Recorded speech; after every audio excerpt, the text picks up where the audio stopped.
Hi, இன்னைக்கு onion pakoda எப்படி செய்கிறதுன்ட்டு பார்க்கலாம். அதுக்கு நான் 2 பெரிய வெங்காயம் எடுத்து இந்த மாதிரி நான் கட் பண்ணி உதுத்துட்டு வச்சுருக்கேன். கொஞ்சம் சால்ட்டு, இதுக்கு தேவையான சால்ட்டு இதில் போட்டுடலாம்.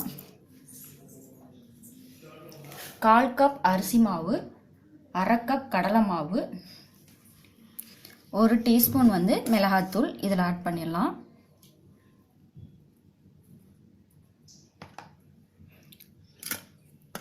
கொஞ்சமாக மல்லி இலை, கொஞ்சம் கருவேப்பிலை. இதையும் மல்லி இலையும் கருவேப்பிலையும் போட்டுடலாம். இதில் ஃபஸ்ட்டு இதை நல்லா மிக்ஸ் பண்ணலாம். கையிலே நல்லா மிக்ஸ் பண்ணிவிடுங்க.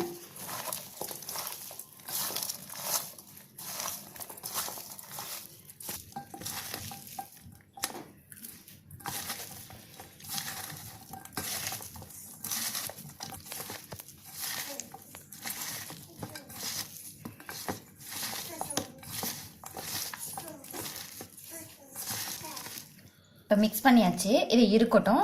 இப்போ எண்ணெயை சூடு பண்ணிடலாம். எண்ணெய் சூடு பண்ணிவிட்டு அதுக்கப்புறமா கடலை மாவு அரிசி மாவு ஆட் பண்ணி நம்ம மிக்ஸ் பண்ணலாம். ஏன்னா வெங்காயத்தில் கொஞ்சம் தண்ணி இறங்கும். அதனால் அதுக்கப்புறமா எண்ணெய் சூடாயிரும். அந்த டைமில் இது பண்ணால் கரெக்டாக ஈக்குவல் ஆகிடும். ஏன்னா தண்ணி அதிகமாக போயிடுச்சுன்னா பஜ்ஜி மாதிரி ஆயிரும், டேஸ்ட் இருக்காது. அதுக்காக தான் ஃபஸ்ட்டு எண்ணெய் சூடு பண்ணிக்கலாம். எண்ணெய் சூடாயிட்டு இருக்குங்க. இப்போ இந்த கடலை மாவு, அரிசி மாவு இதை நல்லா மிக்ஸ் பண்ணலாம். அதாவது இதில் போய் ஆனியனில் போய்ட்டு ஒட்டுற அளவுக்கு மிக்ஸ் பண்ணால் போதும்.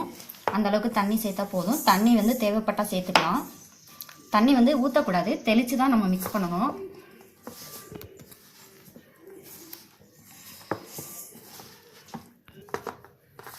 இப்போ தண்ணி கொஞ்சமாக தெளிச்சுக்கலாம். தண்ணி தெளித்து மட்டும் விட்டுக்கோங்க, தண்ணி ஊற்றிடாதீங்க. இப்போ நல்லா மிக்ஸ் பண்ணுங்கள். தண்ணி கொஞ்சம் அதிகமாக போயிடுச்சுன்னா நீங்கள் கடலை மாவும் அரிசி மாவும் ஆட் பண்ணிக்கலாம்.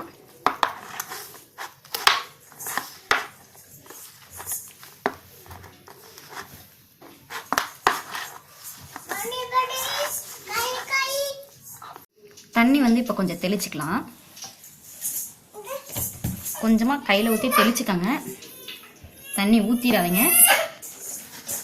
தண்ணி அதிகமாக போயிடுச்சு அப்படின்னா நீங்கள் கடலை மாவும் அரிசி மாவும் கொஞ்சம் ஆட் பண்ணிக்கலாம். இப்போ நல்லா பிசைஞ்சு விடுங்க.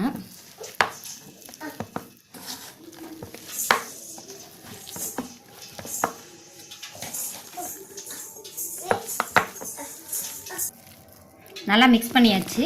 மாவு போயிட்டு நல்லா ஆனியனில் ஒட்டுற அளவுக்கு நல்லா மிக்ஸ் பண்ணிட்டோம். இப்போ ஆயிலில் போட்டு எடுத்துடலாம். எண்ணெயும் சூடாயிடுச்சுங்க. இப்போ எப்படி போடுறதுன்ட்டு பார்க்கலாம். கொஞ்சம் கொஞ்சமாக நீங்கள் எடுத்துக்கங்க. இந்த பாருங்கள், இந்த மாதிரி கொஞ்சமாக போட்டுக்கோங்க.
பக்கோடா நல்லா கலரும் சேஞ்ச் ஆயிடுச்சு. எப்படி இருக்குது பாருங்கள். இந்த மாதிரி எல்லாமே போட்டு எடுத்துடலாம். இந்த ஸ்டேஜில் தான் நம்ம எடுக்கணும். அப்போ தான் நல்லா டேஸ்ட்டாக இருக்கும். இப்போ மற்றதை போட்டு எடுத்துடலாம்.